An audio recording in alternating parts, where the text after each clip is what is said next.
everybody. This is Harvey Sluggo Wasserman back for the 47th, count them, 47 Green Grassroots Emergency Election Protection Coalition Zoom call. We are on the Progressive Radio Network in my Solartopia Green Power and Wellness slot. Greetings, everybody at PRN. This call for you will go for an hour. We will talk for an hour and a half. So if you want to join us after the hour that is on the radio, come to Election Protection 2024.org. Election Protection, all one word, Election Protection 2024.org.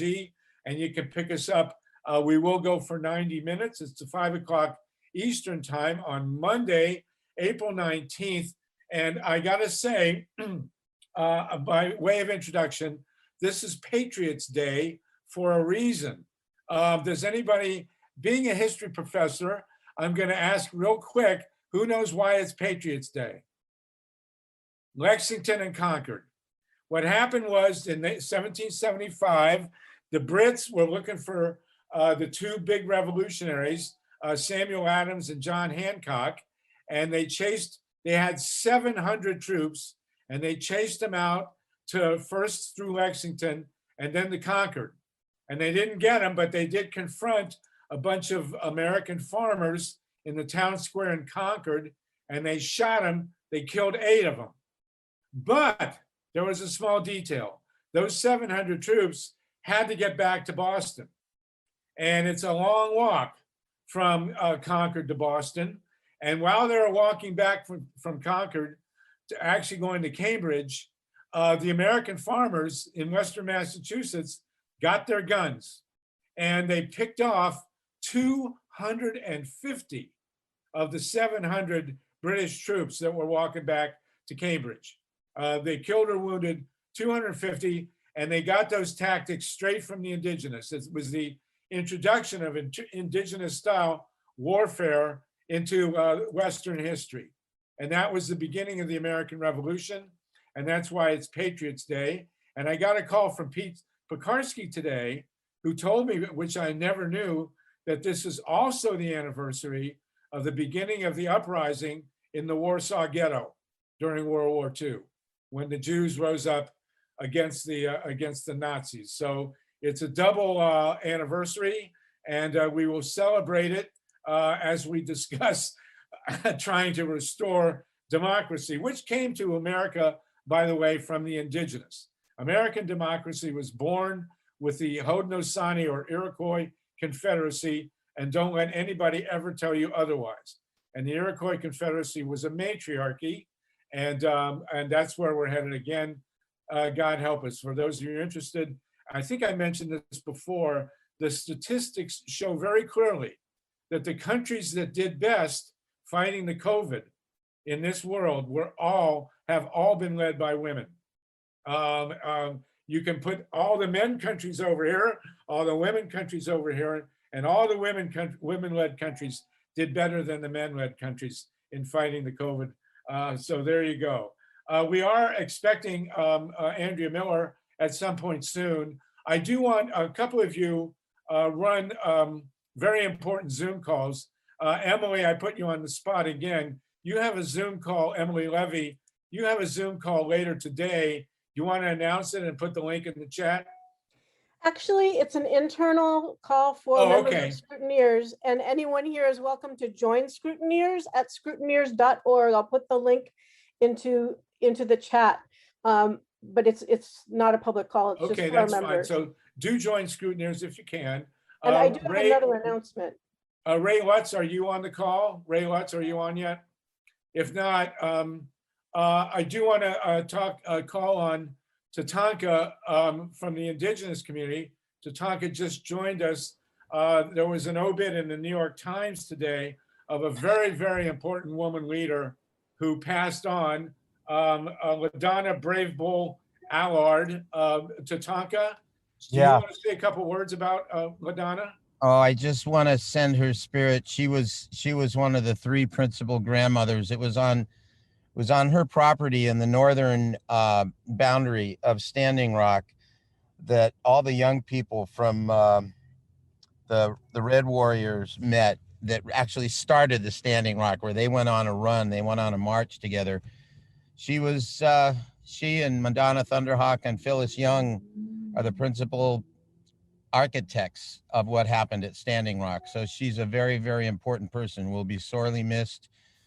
Our prayers are with her on the other side, and we're just filled with gratitude. And thank you, LaDonna, for your life. Aho. Well, I never met her, but I was blown away by her obit. If anybody's interested, it's in the New York Times today. I'm sure there are others being posted. And thank you, Tatanka, and thank you, LaDonna, for that was one of the most important. Talk about, you know, a Patriots Day. That was one of the most important confrontations, physical. It's still going on. I mean, Biden has not yet shut the Keystone Pipeline. We did stop the other one, the KXL. Is that what it was? Keystone. Yeah. And Danny is still working with Judge Boasberg and Army Corps of Engineers. You know, that is still going on. They haven't really, you know, they should be digging that thing out, and it hasn't happened yet. But LaDonna was just an amazing leader. And if people don't know, one of the other grandmothers, Madonna Thunderhawk, has a movie out called Warrior Woman, and it's just a beautiful, beautiful movie on her life. And Phyllis Young is like the historian of the entire Lakota experience. She's the one with the collective community memory, another brilliant woman who also makes beautiful blankets and, you know, has graced our friends in our house for a long time. So all right, so maybe we'll show maybe Tatanka, maybe we can show a clip of that at a later that would be good gathering. That would be great. And thank you, Swago. I'm glad to see that you're in your car and not driving. So please, thank you, and stay stationary if you would. So listen, while we're waiting for Andrea Miller, Joel Siegel and I have watched the new movie that's just come out on Amazon. I hate to patronize Amazon. Why a guy with $130 billion like Jeff Bezos needs to bust a union is beyond me. I have had friends who work at Amazon, and apparently it's a nightmare. But Amazon did fund this movie called All In, about based on the life and work of Stacey Abrams. And I'm wondering, Steve Caruso, can we show, this is a trailer for this movie, and then Joel and I, who've seen the whole movie, will talk about it. This is a 3.5-minute trailer. So let's hope the technicals work here. Steve Caruso, if you give it a shot. Okay, we need the sound.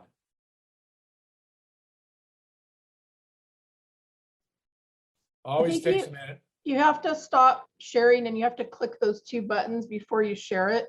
It says share video audio before you share it. Yeah, because it won't do it. So you have to stop your share. Steve, did you hear that from Danette? So stop your share. Now go into screen share, and there's going to be at the lower left-hand corner, it says share sound and optimize for video clip. Click both of those and then hit share.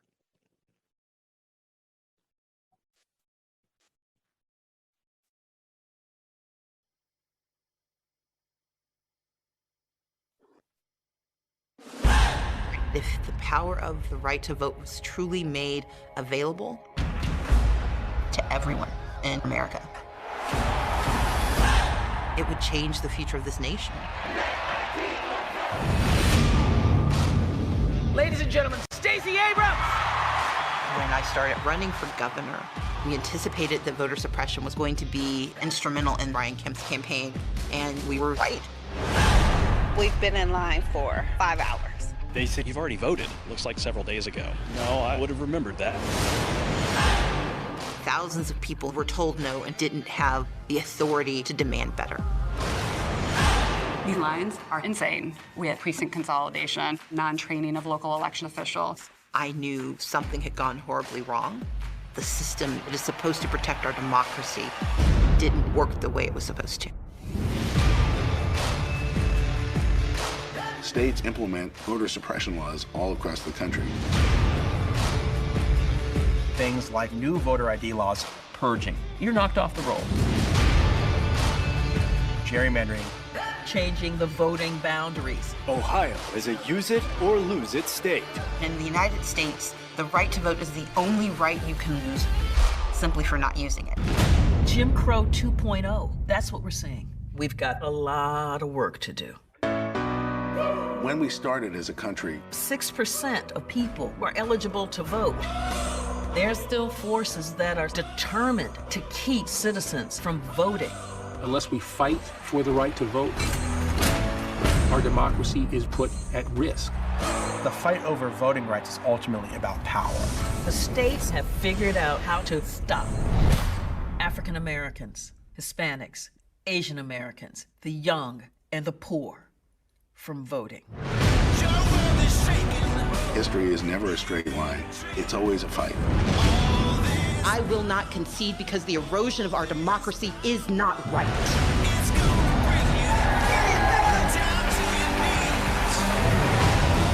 We try to make history. The vote matters. You belong. You have value.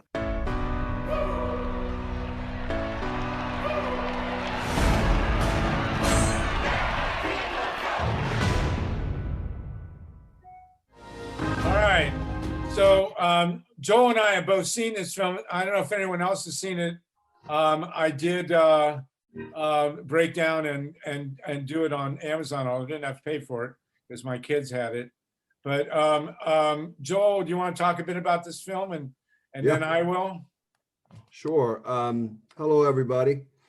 I did notice in the chat, Emily wanted a minute to announce the John Lewis Voting Rights Advancement Act Action Day. Emily, did you want to talk about that before we get started?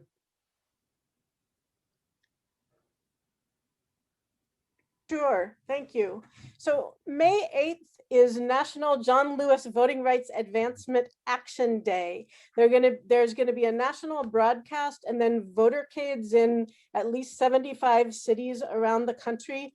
It's sponsored by the Transformative Justice Coalition, Public Citizen, Declaration for American Democracy, the Leadership Conference on Civil and Human Rights, and End Citizens United. Over 100 other endorsers, including scrutineers, the group I lead, have endorsed the event.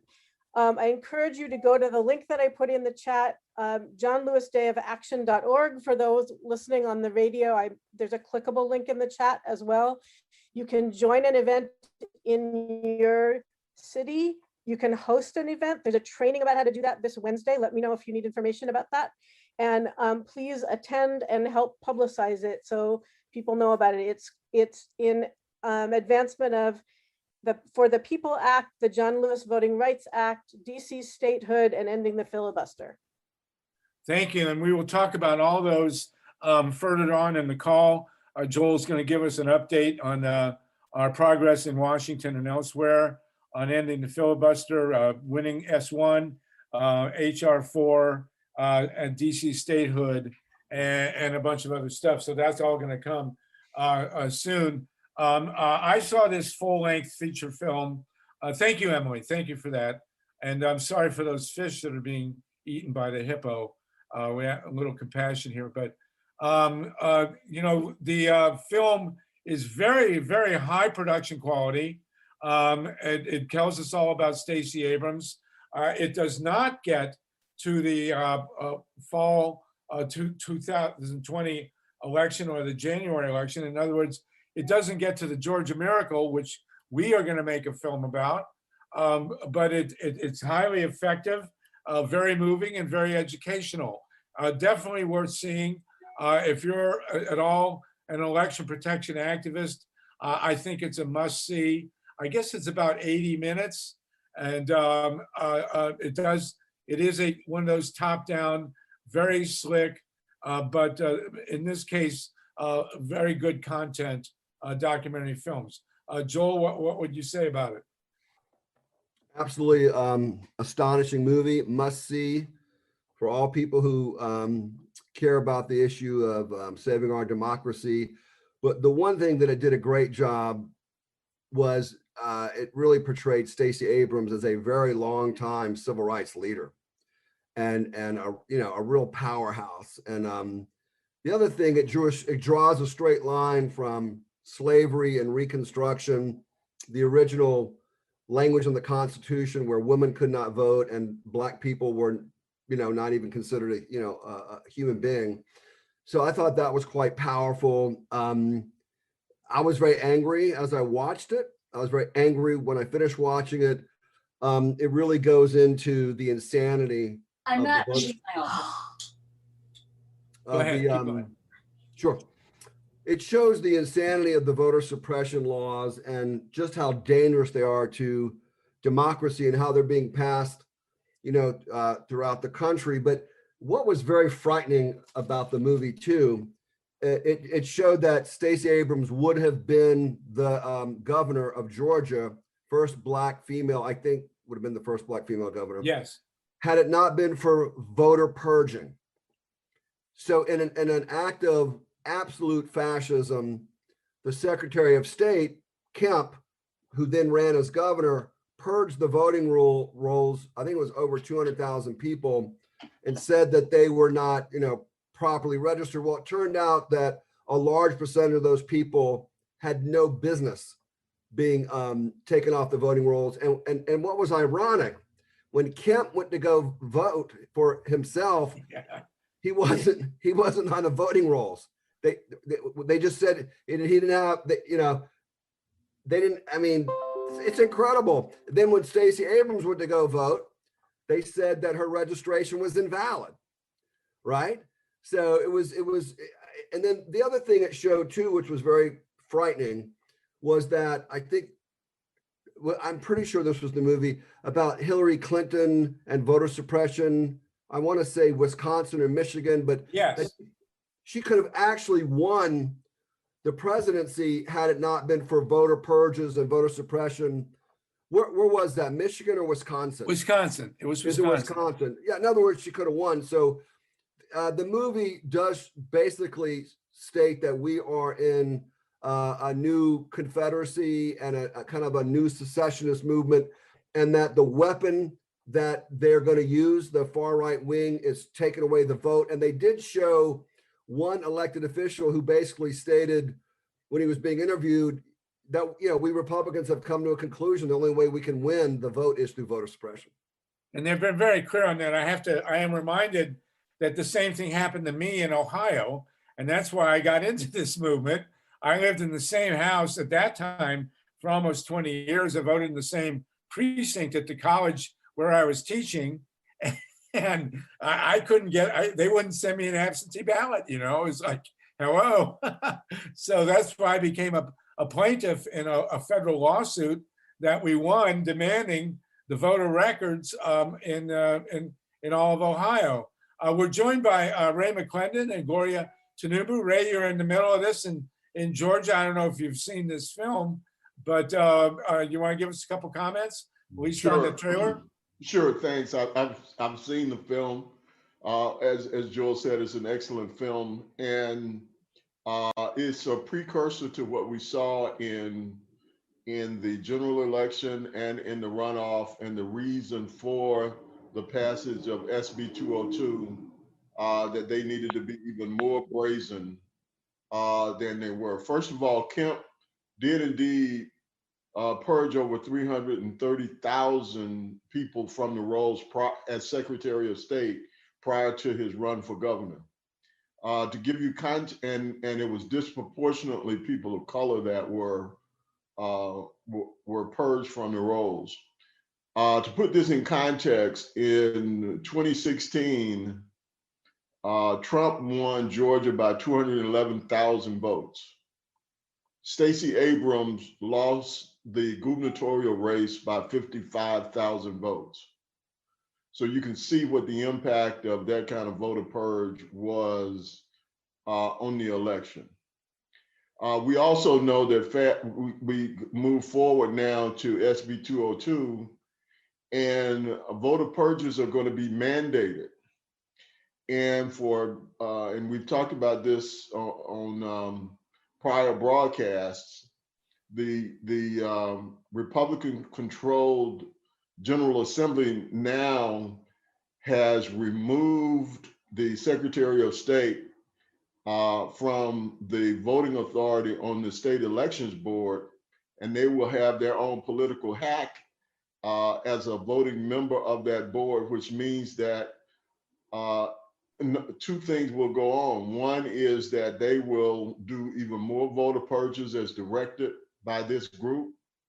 And if the local election boards do not follow the will of the state election board, they have the right to remove those local election boards. So we're in for a long-term major fight, and that's the reason why we're so grateful to see that Harvey and Joel and Steve are going to join in the fight with Gloria, myself, and others, so we can take what the premise of this Amazon movie was and update it with a book and hopefully with some additional video content on what happened in spite of all of this with the Georgia Miracle, what the reaction was through SB 202, and how we intend to overcome that for the 2021 municipal elections and get ready for 2022. Truly amazing. Gloria Tanubu, do you want to jump in and add to that? Yes, I just wanted to say that Stacey would have been the first Black female governor in the entire United States. Yes, that's right. Not just Georgia. And she would have been the first female governor in Georgia, Black or white, the first Black governor in Georgia, male or female. Yeah. Okay. Well, and as far as I'm concerned, she was the rightful winner. She should have been the governor of Florida and of Georgia. And the governor of Florida is also illegitimately this Ron DeSantis that they're starting to talk so much about. There was also serious voter fraud or vote fraud in Florida as well at the same time. So we are recommending this film. We have put our heads together and to make a film of our own. We want to start to interview people, and we'll talk about that in future calls. I don't think we're going to go the route of Amazon or Netflix. Those are really high. The official release date of this film is not until September, although I have a note here from Kat Kramer. Kat does fantastic film gatherings in Los Angeles, at which I was at one. We spoke, that was The Man Who Saved the World, I think was the name of that film. Kat, do you want to jump in and tell people about your film gatherings in Los Angeles? Are you still with us? Yeah, sure. Thank you, Harvey. Actually, I may be doing it virtual, because we don't know where we'll be at, but okay. Planning the 10th anniversary. It's actually the 12th, but I'm continuing the 10th on because I wasn't able to present anything in 2020 or 2019 because I was working on another project, but I'm going to have 10 films of social issues. The theme actually for this upcoming mini festival is Sheroes for Change. So it's all basically films about women, made by women, focusing on environmental issues and women's empowerment. And I'm going to be showing all in Fight for Democracy, the Stacey Abrams documentary, and have the filmmakers Liz and Lisa as part of my panel. And I had mentioned earlier in the chat that back earlier this month, we have a Stanley Kramer Social Justice Award at the African American Film Critics Association. And we were lucky to present Stacey Abrams and the filmmakers with that award virtually for their ceremony. So it's kind of interesting going from that presentation to being able to present the film with the filmmakers, and hopefully Stacy participating for Kat Kramer's Films That Change the World. Wonderful. Thank And you of course, so much for showing that trailer too, and getting. You'll keep us posted on when you're going to run this thing. It was really fun doing it in LA. We actually had I've never been on a red carpet before. That was really, really cool. But it was a wonderful event. And I'm sure when you do it virtual, we will help promote it and make sure that everybody knows about it. So Kat Kramer, thanks for joining us. And of course, your father made one of the great films of social criticism or progress on the beach. So you're definitely keeping up the family tradition, and we really appreciate it.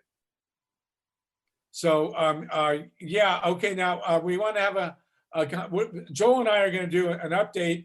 We're not sure Andrea Miller is going to join us on what's happening now with the SB1, HR 4. Pete Pekarsky is on the stack. Pete, did you want to jump in and make a comment?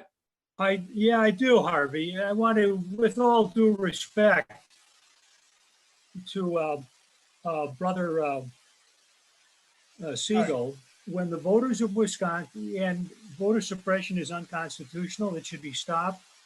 It had an effect on what happened. However, when the voters of Wisconsin in 2016 and the voters in Florida, North Carolina, and Pennsylvania marked their ballots, those ballots were marked according to the standards used by our State Department to judge elections around the world. Those ballots were marked to elect Hillary Clinton as president and Tim Kaine as vice president, applying the standards our State Department uses around the world. Oh, you got muted. What happened? He got muted here. Yeah, he was just saying the same thing over and over. I think we all got the point. Okay, let him finish though. Even with the suppression which happened, even with that suppression, when the votes were cast, enough votes were cast for Clinton to elect her in the 4 states I just mentioned. As we have made clear, and as others have made clear on this program, well, as we have made clear for 4 years, and it's been made clear on this program since it started. Okay. Anyway, just so everybody understands what happened, I would not want misinformation to be spread by this very good program or anybody on it. Well, we got it. Thank you, Pete. And thank you. Anytime, Harvey.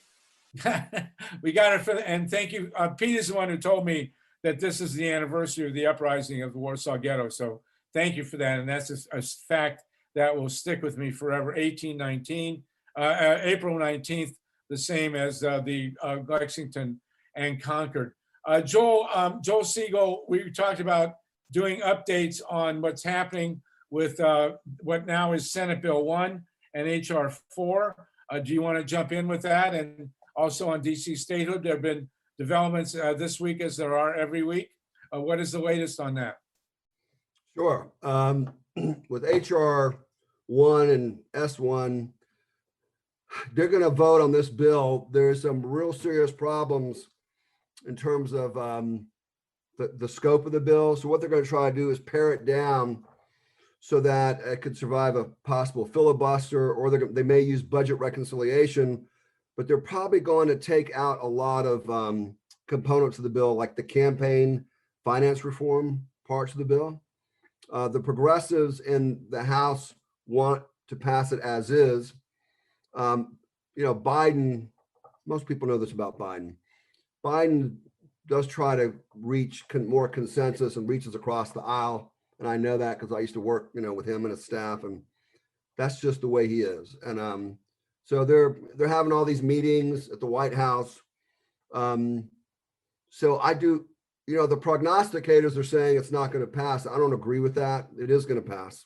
It's about what version they're going to pass. The version that'll pass will be a bill that's going to be about restoring more voting rights to people. That's what I think. In terms of the gerrymandering, where they have these bipartisan civil society commissions, not sure whether or not that will survive, because that's what Mitch McConnell is really experiencing a lot of angst about that.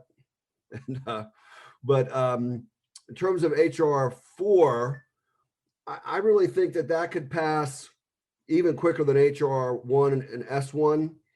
That bill I do think will pass. However, what I've been told is they're trying to make it litigation proof so that it could actually withstand a Supreme Court scrutiny. I've never heard of any bill that's totally litigation proof. But what Emily talked about, this national movement around HR 4 is unbelievably important. I do think that's a bill that we can pass. In terms of the movie, I'm really interested in what do we do with the movie that Stacey Abrams was in. I think, and Mike Hirsch can attest to the power of movies. I worked on the movie Sicko with Michael Moore as the senior technical consultant. That one movie is one of the reasons why we passed the Affordable Care Act, but PDA showed the movie all across the country and at home at people's, we can't do that because of COVID, but I hope that movie will be utilized for fundraising, for awareness. I think it's something, not everyone is going to watch it on Amazon. I just want to throw that in there because I think it's important about what do we do with this movie. It's a very important movie in terms of to educate. In terms of HR 51. Well, what is HR 51? Oh, sorry, DC statehood. Okay. I just spoke to Charles Moreland today. They're really running up against, serious roadblocks, even among the Democrats in Congress. And I had suggested that there be a national call-in day on 51. And I also approached PDA about doing a symposium and a national call-in day on statehood because it's, it's controversial only because there would be probably 2 black senators or 2 progressive senators and more members of Congress, who are Democrats. But that's really, really running into serious roadblocks. Well, we sure got our work cut out for us. There's no doubt about that. Ray McClendon, did you want to jump in and talk a bit about the film that we're talking about doing, and also Gloria? I've already given my comments, so I'm good. Okay, good. And Gloria? Gloria, did you want to say anything? We're okay. I think we're okay in terms of, I don't think that we need to share anything just yet. We're good. Okay, so in terms of the filibuster, we're looking at a mountain that we really have to move here between HR 1, which has become Senate Bill 1, to protect the vote, protect the right to vote, override some of the horrible repression that's going on now from Georgia all across the country. The HR 4 is the John Lewis Act. It is a little simpler, and we're hoping that we can get that passed somehow through the both houses of Congress. I don't think there's any doubt that it'll pass the House, but the Senate is the chief roadblock, of course. We have the DC statehood, where we keep seeing these ridiculous statements. People are saying, especially the Republicans, that the DC should be swallowed up by Maryland. I mean, are they serious? Does anybody really take that seriously?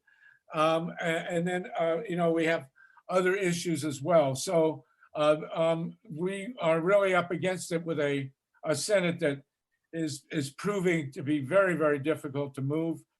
And we did have, thankfully, I think this is worth mentioning, what appears to be a definitive announcement that American troops will be leaving Afghanistan.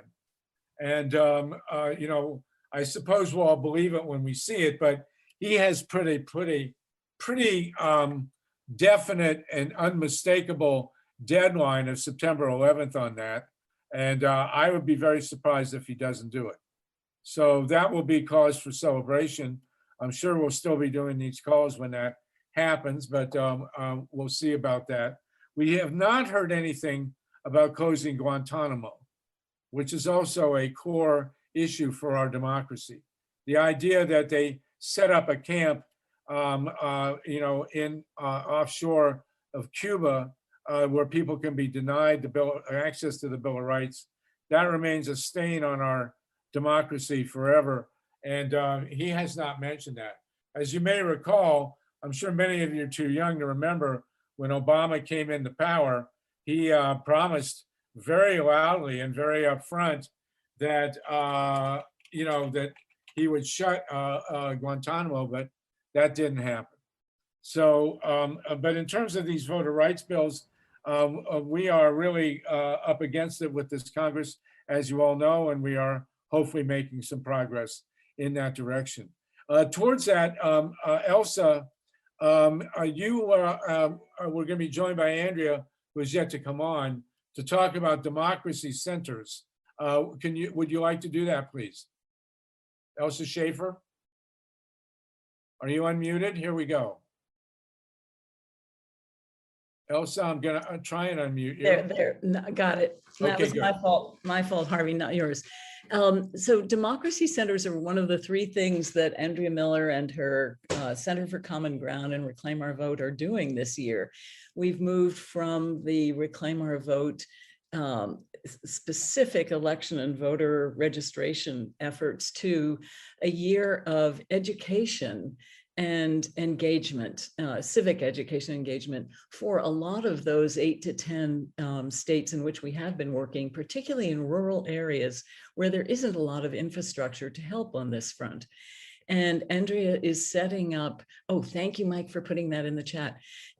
Andrea is setting up democracy centers in particularly some of the more rural counties that can address several counties in an area, so that there's a physical site with Wi-Fi access, because of course broadband is not in most of these places, where all of her presentations can be seen in those central areas, where it can be a central meeting place for the community, and where they can learn so much that many of us already have learned about how to be effective in both influencing legislation and influencing their local as well as more regional and state and then federal elected officials.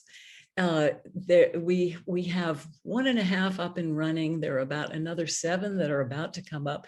The objective is 40 altogether, but we're very purposefully choosing those areas to open in where we can have a wonderful local champion who already has a proven track record to be able to lead that, both in setting up local gatherings of people and local education, as well as linking into everything Andrea can bring us, whether it's from Harvey's world or from Washington, where she's spent many decades, or from or connecting those of us, the 44,000 of us who volunteered this last year to help bring up voter registration for the disenfranchised. So the objective of these democracy centers are, 1, to provide that local gathering place with both civic engagement and education. And then 2, to be able to turn that moving into next year into local efforts for voter registration and getting out the word, and being able to have local people say, but here's what we do want from you elected officials. We found, we did amazing maps. Lots of other people involved in this did amazing maps looking at the census data cut with the voter data from November to see where people were actually registered, people of color, and where they actually voted. And there are, in Georgia, for example, way too many counties, particularly in the rural areas, where 70% of eligible African Americans are not registered to vote. And African Americans represent 34% of the Georgia population. The entire population is 38% people of color, but that 34%, think of the difference that makes in elections. So the point is to use these democracy centers and all of the assets Andrea weaves so beautifully to be effective, to help raise the understanding and the activism of people in those local areas to make sure we never again get a 70% unregistered group of people who in turn don't vote. So Emily is asking, where are the democracies centers that are already in operation? Where have they opened? The ones that are already in operation are in Georgia and in South Carolina, two of our core states. The original states we started with last year all had at least 20% people of color, had at least one, if not two, thank you, Georgia, Senate seats in play, and had a significant enough number of electoral votes that it was worth putting serious time into. And we sent more than 10 million postcards and texts and phone banks and phone calls and all that to make a lot happen. And originally South Carolina was not one of those groups, but a group of fabulous Black pastors got together and said, wait a minute, we love what you're doing in North Carolina and Georgia and Mississippi. We need you to do it here too. And we had been working generally with the state NAACPs and Black Voters Matters groups and Mi Familia Vota. And they said, we'll become a group. We need you here. And so we worked a lot with Souls to the Polls and all of the Black churches. And the Black churches are really a core part of all of this. I'm also the coordinator with the Unitarian Universalists nationally for Reclaim Our Vote. And that 700 church group made it their number one priority at their General Assembly, did 115,000 calls in 3 days, and then kept with us both postcarding and making phone calls throughout the two Georgia Senate elections, also making more calls than any other group that we had associated with us. So anybody you can send our way, Ray McClendon, thank you, Harvey, for introducing us to Ray, became such a stalwart within Georgia with the Atlanta, not just the Atlanta NAACP, but 19 of those counties that he relates to. And Ray, we couldn't ask for a better spokesperson, I might add. Wow. Well, thanks. I just wanted to say, Harvey, thanks, Elsa, for the shout out, but really, you along with folks like Gloria Tinubu really made a major difference. And the critical part of the strategy is that we focus on the big metro counties and rightfully so. We should focus on those metro counties because there are major concentrations.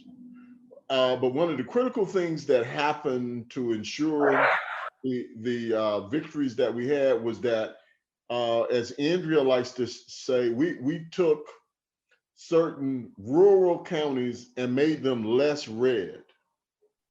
And that also had a cumulative effect. And so in many of these counties, which were predominantly red counties, they were not as bright red and they were getting closer to purple. So that's a big part of this. The other thing is in 2021, we have 3 pillars of the NAACP. That is voter registration, education, and mobilization. Education is absolutely going to be a critical part of what we need to do in 2021 for the municipal elections as we prepare for 2022. These democracy centers, I believe Andrea told me the one you have open now is in Hawkinsville, Georgia, which is a little bit south of Warner Robins, Fort Valley, that kind of area. They don't get the normal kind of resources that we have in any of the metro areas, but they are vitally important as you begin to get into the black belt of South Georgia, Southwest Georgia.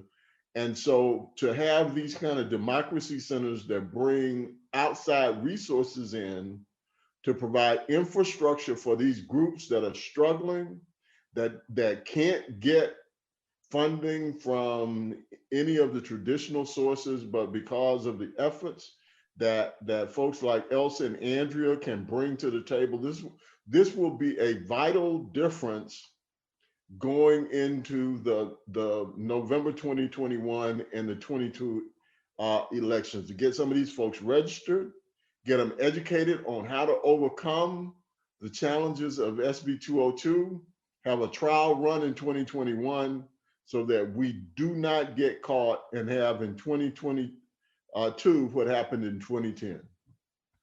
Well, here's a question for you, Ray. Given the structural impositions that have been perpetrated so far by the Georgia legislature, what do you see happening between now and 2022 in Georgia? I mean, there are so many hurdles now. What exactly is the game plan? Well, we're going to fight. That's why promoting this now is so important. We knew that after January 5th, that every action was going to call an equal and opposite reaction. We knew this already. So we're planning for that. And we need to build this infrastructure. That's why it's so important to support these democracy centers, to support the Save Our Democracy effort that you're going to be working with, because we've got to register people. We got to educate. We now have a couple of law firms that are going line by line through SB 202 so that we can educate voters now, this year, on what their rights are and how they can overcome the issues related to 202. Until we can go in next year, we hope that we can repeal the law, but we can't wait on repeal. We must have people ready to vote. You know, Atlanta has a mayor's race this year, as an example. So people are going to have to deal with these provisions coming up in November. So we're going to register folks. We're going to ask them to check their registrations to make sure they're not purged. We're going to educate them on all of the issues, from where you can stand to provide water and snacks to you know, all of those components. And then we're going to get out the vote in November of this year, and then have a post-mortem on that so we understand what we need to go and do going into 2022.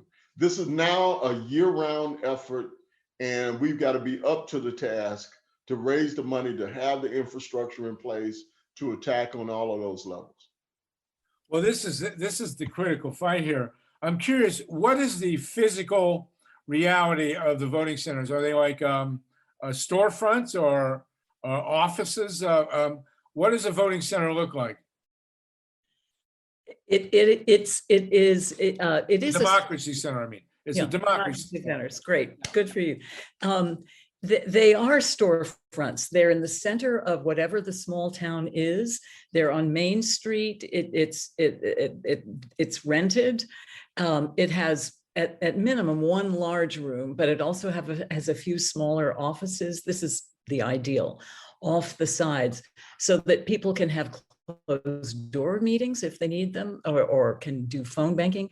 They also have lots of chairs where students can do their homework in the afternoon if they need internet access, because nobody there has internet access.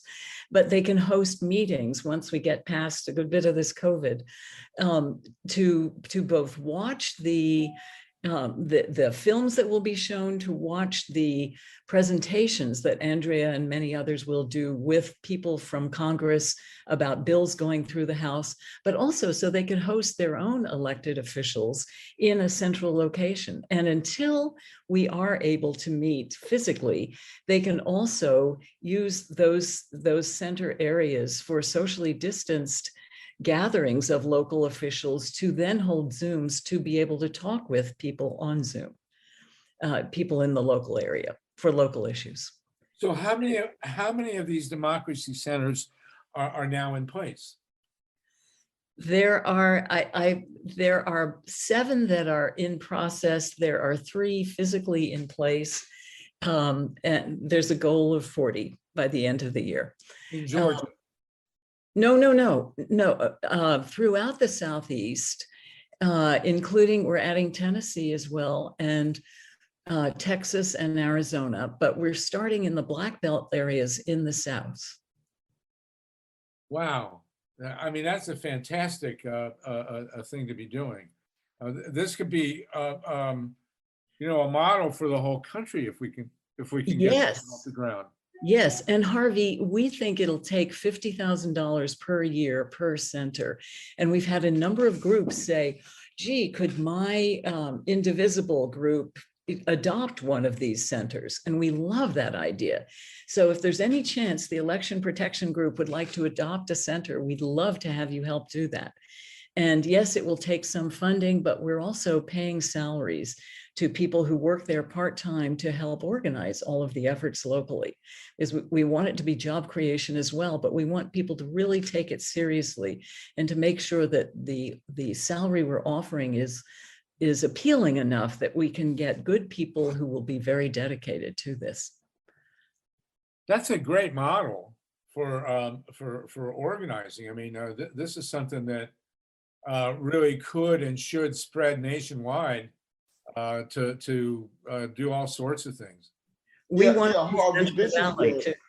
this is the core of what relational organizing is all about. This is what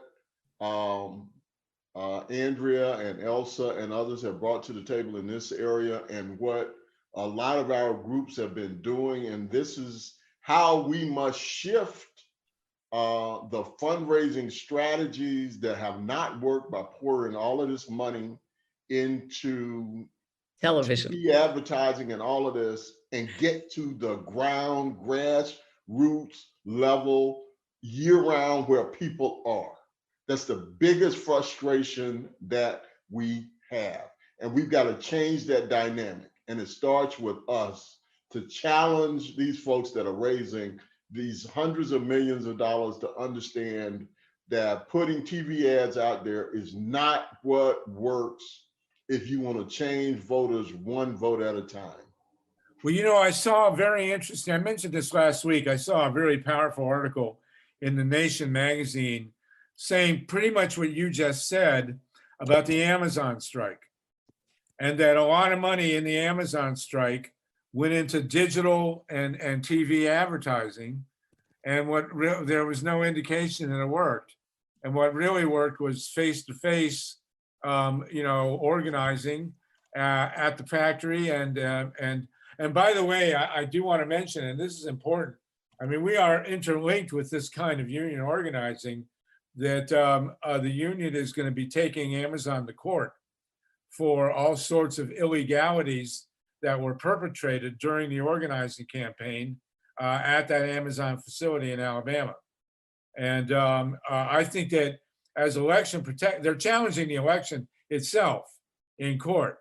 And I think as election protection organizers and advocates, that we need to pay really close attention to what happened at Amazon in Alabama, because a lot of that stuff is exactly the same as what's in what Georgia and the other states, the other voter suppression states are lining up. I mean, that needs to be looked at very closely. So go ahead, Elsa. Sorry, could I just, Jerry Tobe asked a wonderful question, and I'm starting to type an answer, but I'd love everybody to hear. Oh, no, please, go ahead. Thanks so much. And he said, so given that one-to-one is the important way to get to people, to convince people, to educate people, how will democracy centers address the local people's individual issues? And the whole point is not to have this top-down hierarchy where we say, well, here's what's going on in Washington. We want them to gather together and to say, what are our problems? What's happening in our backyard? What do we need to do with the school board, with the city council, in order to make sure that they don't just give up and say, oh, well, my vote never counts, or, I'm the wrong color, they won't ever listen to me. But to gather people to say, what's happening with our quality of lives? Andrea is this great example of When the Republicans were in power, there was sewage in my backyard. When the Democrats were in power, there was still sewage in my backyard. Forget voting, it does nothing. Well, we want people to gather locally to say, what are the issues affecting us? What's gone on too long? Who do we want to hold feet to the fire and to put on notice that they're not going to last in that role unless they take these things seriously and change. And there's just never been voter activism in so many of these places. And as Andrea also loves to say, if a local, let's see, if a state senator gets 10 calls about an issue, that is mind-blowing. That is huge. And here we are used to calling and writing our senators where it takes a lot to move things. Whereas if you do it on that local area, and if you have the people locally say, wait, here are our issues, and then they see results from that, that's fabulously empowering, and they can get all of their friends and family involved in that. But we want it to be very much not even a two-way street, but from the grassroots up. And unless we give them a place to gather and internet access, all of that is going to be harder for them. Amazing, great stuff. Tatanka, you got a hand, Tatanka? I'm just realizing that I need to get Dolores Huerta and Camila involved in this discussion, because this is the organizing model they use in the Central Valley of California. It's called Vecinos Unidos. So it's neighbors united, and they do, it's the grassroots organizing that Dolores has been involved in her whole life, and very, very effective in get out the vote. So I'll just make sure she either sees the tape of this or get her on one of the next meetings, because they're also been asked, and they I think are getting a major grant to be able to send organizers out nationally now. Well, and Katanka, but Katanka, may I say, Dolores has been on some of our meetings too, right. And she and Gabriela Limos, who's on the board for the Center for Common Ground, are close. So and I know she and Andrea know each other, but anything you can do to help encourage that, because you're so right, the Central Valley is crying out for it. Well, I'm curious. Whose name is on the door? When you put up a sign that says Democracy Center, who is the sponsor? That's interesting, me not having gone to one yet. It probably says the Center for Common Ground. Okay. All right. So, but Harvey, that's my guess. I will go find out. All right. Monday. Very good. So we need to set up more of these. Howie Hawkins, has the Green Party done anything like that with democracy centers? Have you had storefronts for people to come in? Hold on, you're not unmuted yet. I'm asking to unmute you. There you go. Yeah, I'm in a storefront right now. It hadn't been too populated during the COVID period, but yeah, my model is the old Black Panther Party office I used to see on Telegraph Avenue in Berkeley when I was in high school. And I know they got a lot of their issues from people walking in, sickle cell, escorting the seniors when they cash their checks to the grocery store, all kinds of issues.